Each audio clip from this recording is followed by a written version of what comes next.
he helped an Apache warrior at the Saloon. Unaware he held the West's greatest secret. The town of Red Hollow sat under a wide, dusty sky, where the wind never seemed to rest. It carried sand through the streets, into doorways, and across the wooden porch of the only saloon in town. Every evening the same swinging doors opened and closed as miners, ranchers, travelers, and soldiers stepped inside looking for drink, noise, and a place to forget their troubles. Inside that saloon worked Clara Whitmore. Clara was not loud like the others. She did not laugh too hard or speak too much. She moved quietly between tables, carrying glasses and wiping spills before anyone asked. Her brown hair was always tied back neatly. Her dress was simple and clean, even when the world around her felt rough and careless. Many people in town thought they knew her story. They knew she had once been married to a railroad worker who died in an accident 3 years earlier. After his passing, she had refused to leave Red Hollow. Instead, she took a job at the saloon owned by Mr. Bennett, an older man with tired eyes who appreciated how dependable she was. But what most people did not see was Clara's strength. They mistook her quiet nature for weakness. They did not understand that silence can hold more courage than noise. That evening began like many others. The sun was sinking low, painting the sky orange and red. The saloon filled quickly. Boots thudded against wooden floors. Cards slapped against tables. Laughter rose and fell like waves. Someone played a worn piano in the corner, slightly out of tune, but cheerful enough. At one table, a group of ranchers argued about landlines. At another, a pair of soldiers spoke in low voices about tensions growing beyond the hills. Whispers of trouble between settlers and Apache tribes had been spreading for months. Some people in town were nervous. Others were angry. Fear traveled faster than truth in places like Red Hollow. Clara carried a tray of drinks across the room, weaving between chairs with careful steps. She had learned how to sense trouble before it started. A raised voice, a tightened jaw, a hand that hovered too long near a holster. Living in a frontier town meant always watching. The piano player struck a final note just as the saloon doors suddenly swung open with a sharp bang. The music stopped. The laughter faded. Even the wind outside seemed to pause. A man stood in the doorway, framed by the last light of the setting sun. His clothes were covered in dust from long travel. His dark hair hung loosely around his shoulders. His posture was straight despite the weariness that showed in his face. On his arm was a deep tear in the fabric, stained darker near the shoulder. Everyone inside recognized him for what he was, an Apache warrior. No one spoke. Chairs scraped lightly as men shifted in their seats. A few hands lowered slowly toward their sides, tense and uncertain. The air grew heavy with suspicion. The warrior stepped forward calmly. His boots moved across the wooden floor without hesitation. His eyes did not challenge anyone, but they did not lower either. There was dignity in the way he carried himself, even in exhaustion.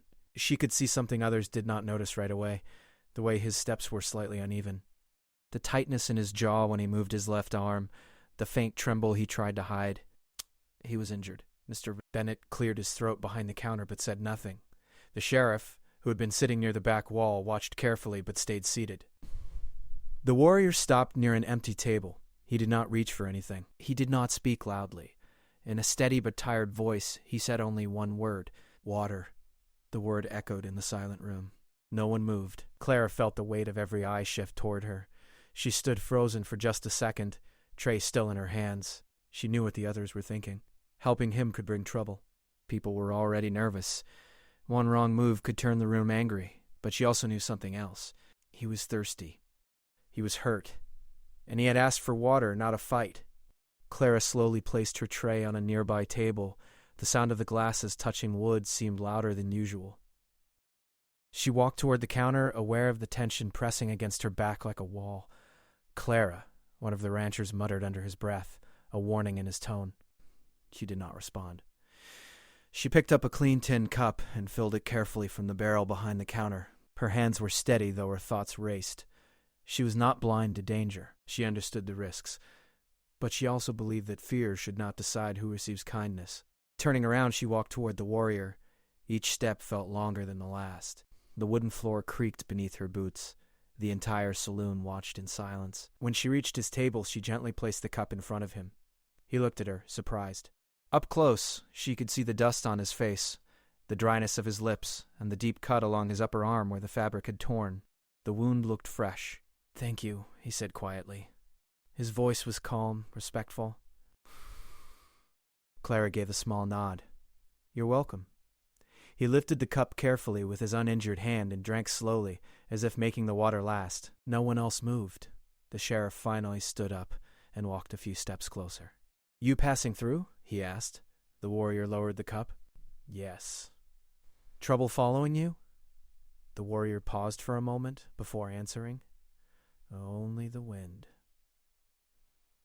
Some of the men shifted uneasily. It was not the answer they wanted. Clara noticed the way his free hand stayed near a small leather pouch tied at his side.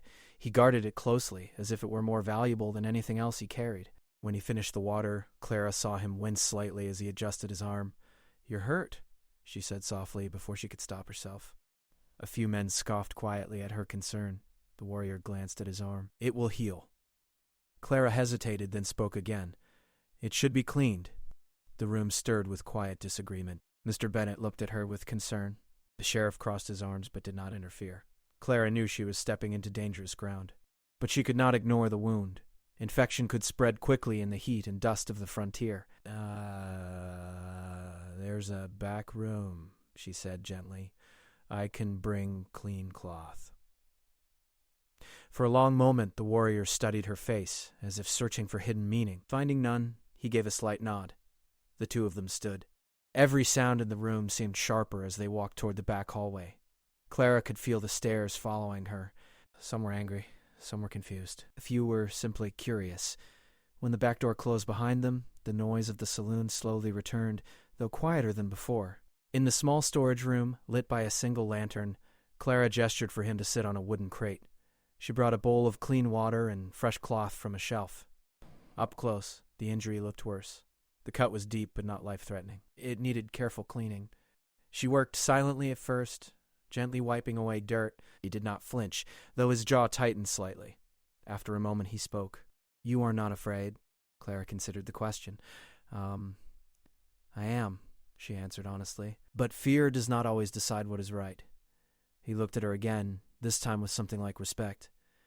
"My name is Dakota," he said quietly. "Clara," she replied. Outside, the wind picked up again, rattling the saloon windows. Neither of them knew that eyes were watching from across the street. Strangers had entered town earlier that afternoon, asking questions in low voices about a lone Apache traveler. Clara finished wrapping the clean cloth around his arm. "You should rest," she said, "at least for tonight. Your kindness will not be forgotten." Clara gave a small, uncertain smile. She did not realize yet that this simple act, offering water in a silent room, would pull her into something far greater than she could imagine. As they stepped back into the main room, the tension remained, but something had shifted. Not everyone looked angry now. Some simply looked thoughtful. Outside, beyond the edge of town, the desert stretched wide and secretive under the darkening sky, and somewhere in that vast land, forces were already moving, searching for the men Clara had just chosen to help. She had only meant to offer water. She did not yet know that she had just stepped into the path of a secret powerful enough to change everything. Whispers moved through the town faster than the wind. By sunrise, nearly everyone had heard that Clara Whitmore had taken an injured Apache warrior into the back room of the saloon and treated his wound. Some added details that were not true. Some said she was hiding him. Others said she had chosen sides. Clara stepped out onto the saloon porch just after dawn to shake dust from a tablecloth. The street already felt different. Conversation stopped when she appeared. Two women across the road leaned closer together, speaking behind their hands. A rancher gave her a long, unreadable look before turning away. She kept her chin level and went back inside. Dakota had spent the night in the small storage room behind the saloon. Mr. Bennett had not argued with Clara, but he had not been pleased either. "Just one night," he had said quietly. "No trouble." Clara carried a small plate of bread and beans to the back room. She paused before opening the door, steadying herself. She had barely slept. Her thoughts had circled the same questions again and again. Was she foolish? Had she put everyone at risk? When she stepped inside, Dakota was already awake. He sat upright, alert, as if he had not rested deeply at all. His eyes met hers, calm but aware. "You should eat," she said, setting the plate down. He nodded once. "You have already done enough. A clean bandage and a little food is not much." As he ate, she noticed again the small leather pouch tied at his side. Even while sleeping, he had kept it close. It was worn from age, the leather darkened by years of handling. Whatever was inside, It mattered greatly to him. "Your arm?" she asked. He flexed it carefully. "It is better." The cut looked cleaner now, though still painful. Clara felt a small relief. Footsteps approached in the hallway. The door opened without a knock. Sheriff Collins stepped in. He was a broad man with gray at his temples and lines carved deep into his face from years of sun and worry. He removed his hat slowly, eyes moving from Clara to Dakota. "Morning," he said. Clara gave a polite nod. "Morning, Sheriff." His gaze settled on Dakota. "You planning to move on today?" Dakota met his eyes without hostility. "Yes. You understand folks here are nervous." "I understand," Dakota replied. The sheriff shifted his weight. "There were men asking about you yesterday. Not from around here." "What kind of men?" "Quiet ones," the sheriff said. "The kind who don't smile much." They offered money for information. Dakota's expression did not change, but something sharpened in his eyes. "They asked if anyone had seen an Apache traveler heading west," the sheriff continued. "Said he carried something important." The room felt smaller suddenly. Clara looked at Dakota. "Important?" He did not answer right away. The sheriff glanced at Clara. "If there's trouble coming, I need to know." Dakota finally spoke. "I do not seek trouble. That wasn't my question." The sheriff replied gently but firmly. Silence stretched between them. Clara sensed that Dakota was weighing something carefully. Trust did not come easily in a land divided by fear. At last he said, "Some men believe what I carry belongs to them." "And does it?" the sheriff asked. Dakota's voice remained steady. "No." Sheriff Collins watched him for another long moment, then nodded slowly. "They rode out last night toward the southern ridge. If you're leaving, best not take that trail. I don't want trouble in my town, but I don't want unfairness either." With that, he turned and left.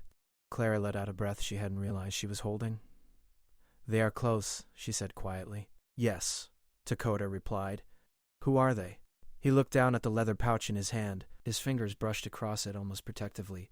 "Men who believe land can be owned by paper," he said. Clara frowned slightly, not fully understanding. Dakota lifted his gaze. "In the desert, there are places known only to certain families. Places of water. Places of survival." Clara's eyes widened slightly. "In the West, water meant life. It meant crops, animals, families. It meant power." "They think you know where one is," she whispered. He did not confirm directly, but his silence was answer enough. A chill ran through her despite the warm morning air. Outside, the town continued its daily routine, but tension sat beneath every movement. By midday, 3 unfamiliar riders entered Red Hollow. They wore dark coats despite the heat. Their horses were strong and well-fed, unlike most in town. Her hands froze over the counter. The men dismounted slowly, scanning the street with sharp eyes. One of them spoke briefly to a stable boy, slipping a coin into his hand. Another glanced toward the saloon. "They're here," she murmured. Dakota, who had stepped quietly into the main room, followed her gaze without turning his head. "Stay in the back," she said quickly. He shook his head once. Running without thought leads to traps. Before she could argue, the saloon doors opened. The 3 men stepped inside. Their presence changed the air instantly. They were not loud, like the ranchers. Not careless, like the miners. They carried themselves with quiet purpose. The tallest of them approached the counter. "Afternoon," he said, his voice smooth. Clara forced a polite smile. "What can I get you?" "Information," he replied. The room had grown quiet again, though not as silent as the night before. People pretended to drink, to shuffle cards, but they were listening. "We're looking for someone," the man continued. "A traveler. Dark hair. Quiet type." Clara kept her expression neutral. Lots of travelers pass through. This one is special. From the corner of her eye, she saw Dakota step further into the shadows near the hallway. "I wouldn't know," she said evenly. The man studied her face carefully, searching for a crack in her calm. "We're willing to pay for honesty," he added, placing a small pouch of coins on the counter. The sound of metal touching wood echoed softly. Clara glanced at it, but did not reach for it. "I serve drinks," she said. "That's all." For a moment, the man's polite mask slipped. His eyes hardened slightly. Behind him, one of his companions scanned the room, and his gaze paused. Recognition flashed. "There," the second man said quietly. Chairs scraped back. The atmosphere shifted instantly. Dakota stepped forward into the light, not hiding now. His face remained calm. The tall man turned slowly. A faint smile touched his lips. "We've been riding hard," he said. "Didn't expect to find you resting comfortably." "You have something that doesn't belong to you," the man continued. Clara felt her pulse pounding in her ears. Dakota's voice was steady. "It does not belong to you."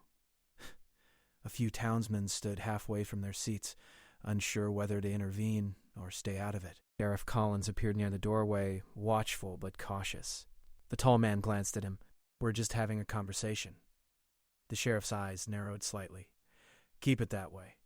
The man returned his attention to Dakota. "We can settle this peacefully," he said. "Tell us what we need to know." "No." The word was quiet, but it carried weight. Silence filled the room again. Clara realized something important in that moment. This was not about money alone. It was about control, about taking something that had been protected for generations and claiming it as property. The tall man straightened. "You can't hide forever." "I do not need to hide. I only need to endure." Frustration flickered across the man's face. After a tense pause, he picked up his pouch of coins. "This isn't over," he said softly. The three men turned and walked out of the saloon, their boots heavy against the floorboards. Only when the doors swung shut did the room breathe again. Sheriff Collins stepped closer to Dakota. "They won't give up." "I know," Dakota replied. Clara's hands trembled slightly now that the moment had passed. She gripped the edge of the counter to steady herself. "You should leave tonight," she said urgently. Dakota looked at her. "They expect that." "Then what will you do?" He glanced toward the wide desert beyond the window. "Wait. Watch. Choose the right path." Clara realized then that helping him had already drawn her into something far larger than she understood. The strangers would not stop. The town was no longer neutral ground, and somewhere beyond Red Hollow, a secret worth more than gold was pulling everyone toward a future none of them could yet see. It moved through Red Hollow like a warning, brushing against windows and carrying dust across rooftops. The town had gone quiet earlier than usual. Doors were locked. Lamps were dimmed. People did not want to be involved in what was coming. Inside the saloon, only a few lanterns remained lit. Mr. Bennett had sent the last customer home before midnight. Sheriff Collins had walked the streets twice, slower than normal, his eyes searching shadows. In the back room, Clara sat on a wooden crate, her hands folded tightly in her lap. Across from her, Dakota stood near the small window, looking out at the darkness beyond town. "They will not wait long," he said quietly. Clara swallowed. "Those men?" "Yes." The patience in their eyes. They were not the type to give up because of one refusal. "Why do they believe you have something so valuable?" she asked. For a long moment, Dakota did not answer. The lantern light flickered across the walls, casting long shadows between them. Finally, he turned toward her. "In this land," he began slowly, "there are places where the earth hides gifts, not gold, not silver, something far more important." He nodded once. Clara felt the words settle heavily in her chest. In the West, water was life. Without it, crops failed, animals weakened. Towns disappeared as quickly as they had formed. "There is a place," Dakota continued, "deep beyond the dry ridges and broken stone. A spring that never dries, even in the hottest season." Clara leaned forward slightly, listening closely. "My father showed it to me when I was a boy," he said. His father showed him.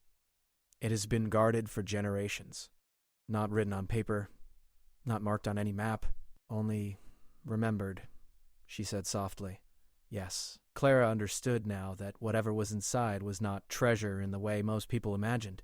It was knowledge, direction, memory. "Then how did those men learn about it?" she asked.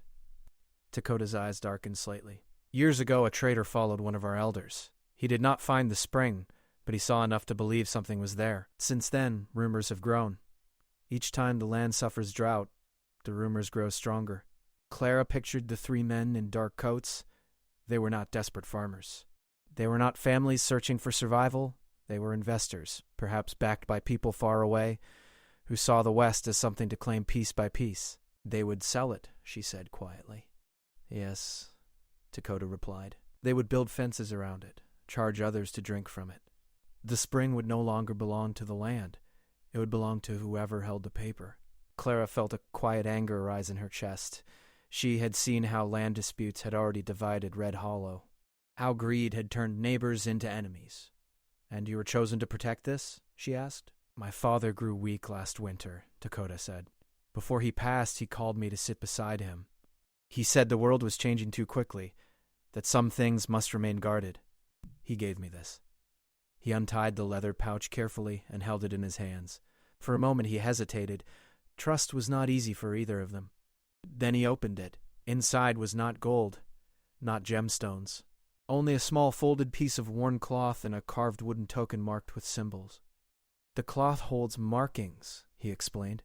Not a map that others could easily read, but enough to guide someone who understands the land.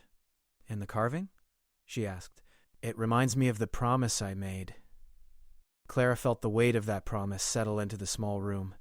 It was not just about protecting water. It was about protecting balance, respect. Why not take your people there and stay hidden? She asked. Dakota gave a faint, thoughtful smile. Because hiding forever is not living. And because if we gather there in large numbers, others will notice. She understood. The more people who knew, the greater the risk. Outside, a horse whinnied in the distance. Clara stiffened. They're watching, she whispered. Yes, he said calmly. Silence filled the room again, but it was no longer uncertain silence. It was heavy with decision. Clara stood slowly. He can't stay here. No, Dakota agreed. But if you leave alone, they'll follow. Yes. Her thoughts raced. Every path seemed dangerous. Yet doing nothing felt worse. What if you don't go toward the desert? She said suddenly. What if you go north first, through the rocky passes? Let them think you're heading somewhere else. Dakota studied her face carefully. You would help me? She met his gaze without looking away. I already have. He considered her words. They may question you. They already do. A faint sound of boots on gravel drifted from outside the saloon walls. Clara moved toward the small window and carefully shifted the curtain just enough to see. Across the street, near the stable, two shadowed figures stood beside their horses. They're not even hiding, she said quietly. They want me to see them, Dakota replied. They believe pressure will break patience. Clara turned back to him. Will it? He shook his head once. No. For the first time she saw, not just strength in him, but weariness. He had been carrying this responsibility alone for months, maybe longer. You shouldn't carry it alone, she said before thinking. Dakota's expression softened slightly. It is not your burden. Maybe not, she said, but I don't believe those men should have it either. What happens if they capture you? She asked quietly. Dakota's silence answered clearly enough. They would not be kind. They would not give up easily. Clara felt a chill run through her despite the warm lantern glow. There must be another way, she murmured. Dakota stepped closer to the window and looked out into the dark street. There is always another path, he said. The desert teaches this. When one way is blocked, another reveals itself. Clara studied his profile in the flickering light. Bring the West was wild and untamed, but listening to him, she realized it was only misunderstood. Why tell me? She asked suddenly. About the spring. About your promise. He was quiet for a moment before answering. Because you chose kindness when others chose suspicion, he said, and because secrets guarded only by fear do not survive. They need trust.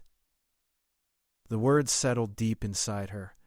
Outside, one of the shadowed men mounted his horse and rode slowly down the street as if to remind them the time was passing. Clara felt something shift inside her. She had lived carefully since her husband passed, keeping her world small and safe. She had avoided risk, avoided attention. But now, safety felt like silence, and silence felt like surrender. When do we leave? She asked. Dakota looked at her in surprise. We? She lifted her chin slightly. If they think I know nothing, they'll watch me less closely once you're gone. But if I leave too, they won't know which direction to follow. It is dangerous, he said. So is staying. He searched her face, perhaps looking for doubt. He found none. The northern pass is narrow, he said slowly. Hard for many riders to travel quickly. A quiet understanding passed between them.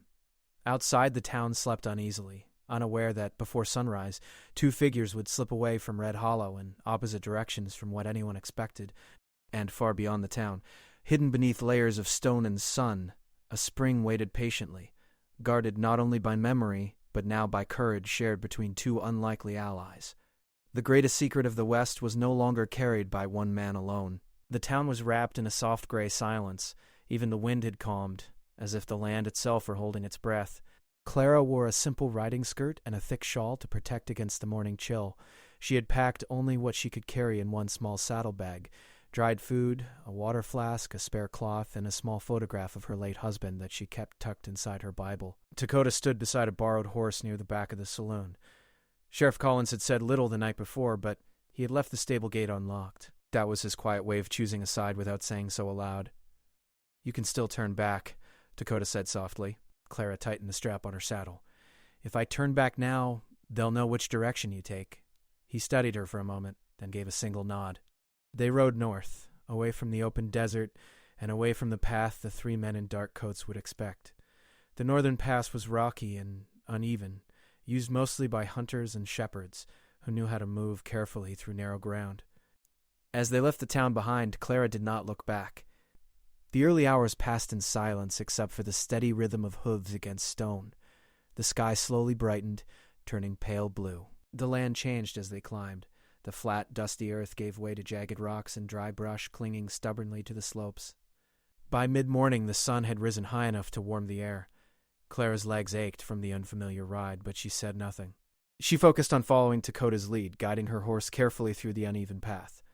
Behind them, Red Hollow was likely waking to the news of their disappearance.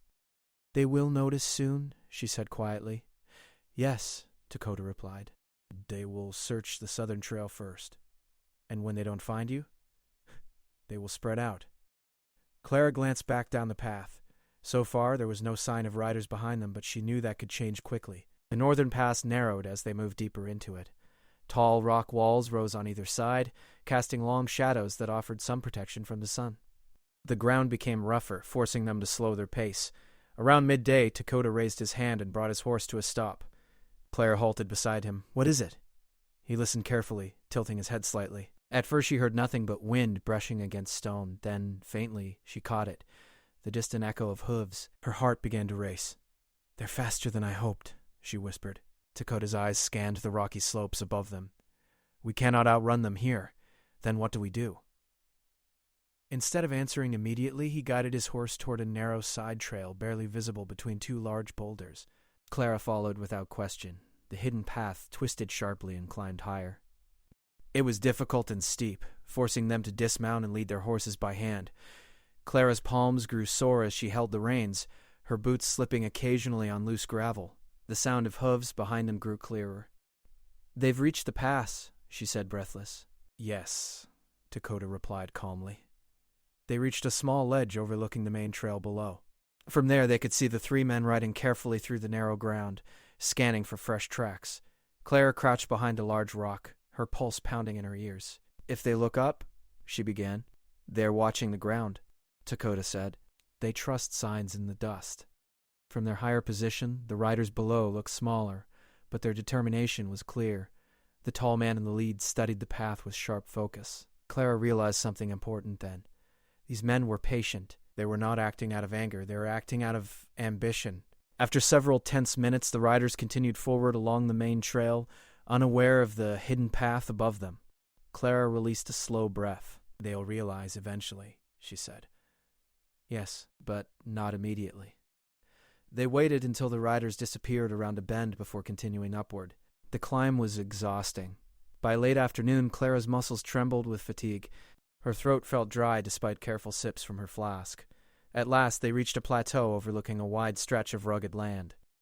From there, the desert could be seen far in the distance, golden and endless beneath the fading sun. Dakota stopped and turned to her.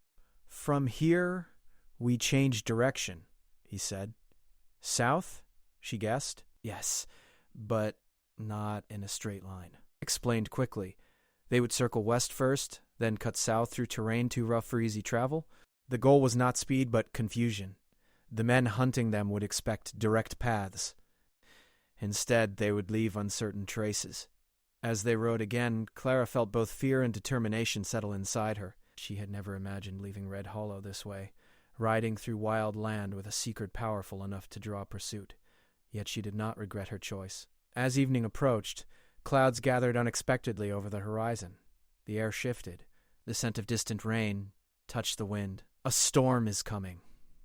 "In this heat?" Clara asked. "The desert changes quickly." They pressed on, searching for shelter. The land grew uneven again, broken by scattered rock formations. The wind strengthened, carrying fine sand that stung Clara's face. Behind them, faint shapes appeared on the horizon. "They've split up," she said nervously. Dakota nodded. "They are learning." The sky darkened faster than expected, turning from gold to gray within minutes. The wind howled now, swirling dust into the air and reducing visibility. "We need cover," Clara shouted over the rising storm. Dakota pointed toward a shallow canyon ahead. They urged their horses forward, racing against the wall of sand rolling toward them. The first blast of wind hit like a solid force. Clara shielded her eyes as sand filled the air. The world blurred into brown and gray. They reached the canyon just as the storm fully arrived. Inside, the rock walls offered partial protection. Dakota quickly led the horses behind a large stone outcrop and secured them. Clara crouched low, wrapping her shawl tightly around her face. The storm roared above them. Sand and wind swept across the canyon opening, blocking sight of the outside world. For long minutes, neither spoke. Clara's heart pounded, but slowly she realized something important. The storm was not just danger, it was cover. "They won't see our tracks," she said. Dakota's eyes reflected understanding. The land protects what it chooses. Outside, the storm continued to rage, swallowing the desert in shifting sand. The three men pursuing them would be forced to stop or risk losing their horses in the blinding wind. Their careful tracking would vanish beneath fresh layers of dust. When the storm finally began to weaken, night had fallen. Stars slowly reappeared overhead, clear and bright. Claire stepped carefully toward the canyon entrance. The land beyond looked transformed. Tracks were gone. The desert had erased the chase. "They've lost us," she whispered. "For now," Dakota replied. He looked at her with quiet respect. "You stood beside me when others would not. Something should not belong to greed." He nodded once. Far behind them, the three riders struggled to regain direction in the reshaped desert. Ahead of Clara and Dakota lay miles of silent land and the path toward the hidden spring. The storm had done more than erase tracks. It had shifted the balance.